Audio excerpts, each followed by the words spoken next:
தமிழ் உறவுகளுக்கு வணக்கம். இன்றைக்கி நம்ம சேனலில் என்ன பதிவுன்னு பார்த்தோம்னா, நம்ம சீனி அவரைக்கு வந்து மருந்து அடிக்கிறோம். சீனி அவரை பார்த்தோம்னா ஒரு 20 சென்டில் போட்டிருக்கோம்.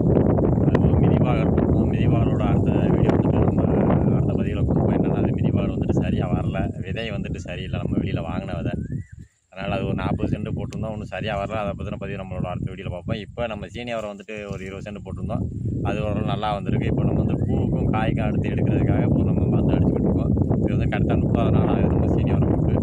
சீனி அவரை வந்துட்டு ஒரு பெஸ்ட்டு விவசாயம்னு சொல்லலாம். ஒரு 10 ரூபா 15 ரூபா மொத்த கடையில் போனாலுமே ஒரு நல்ல விவசாயம் தான். ஏன்னா நம்ம இதுக்கு பெருசாக மெனக்கெடுத்து தேவையில்ல. தண்ணி மட்டும் நல்லா பாய்ச்சிட்டு காயை மட்டும் பிடுங்க வேண்டியது தான். கூட 1-2 மருந்து மட்டும் அடித்தா போதும். தரை வழியாக 1-2 உரம் கொடுத்தா போதும். நம்ம ஊரில் வந்துட்டு இதை மழுமட்ட விவசாயம்னு சொல்லுவோம். எந்த காலத்துலையும் நம்ம வந்துட்டு சீனி அவரை போட்டுக்கலாம். மழை காலத்தில், வெயில் காலத்தில், எந்த காலத்தில் வேணாலும் சீனி அவரை போட்டுக்கலாம். அதுக்கு தான் நம்ம இன்றைக்கி மருந்து அடிச்சுக்கிட்டு இருக்கோம். நம்மளோட அடுத்த பதிவில் மிதிபாலை பற்றின ஒரு பதிவை பார்ப்போம். தொடர்ந்து நம்மளோட சேனலை சப்ஸ்கிரைப் பண்ணி